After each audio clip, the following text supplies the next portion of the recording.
Крыму, в Симферополе, под министерством где сепаратистских решений. В последнее время усиливаются репрессии, в первую очередь, против крымских татар, высшего представительного органа крымских татар, Меджлиса крымско-татарского народа, и вообще против всех, кто сохраняет верность своему государству. Там ситуация даже хуже, чем при советской власти. Исчезают люди, бросают людей в тюрьмы по вымышленным обвинениям. Последние события, вы знаете, были подвергнуты обыску журналисты. Наши требования немедленно прекратить репрессии, восстановить демократические свободы, которые существовали при украинском правлении на территории Крыма, допустить международные организации для мониторинга ситуации с правами человека на оккупированной территории.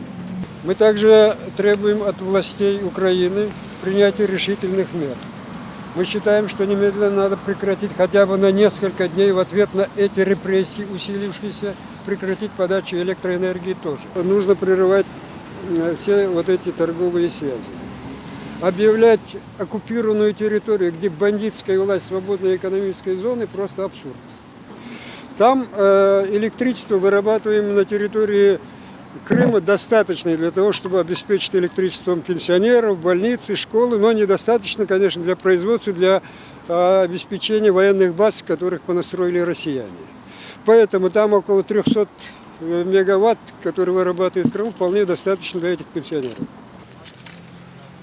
Дорогі друзі, ми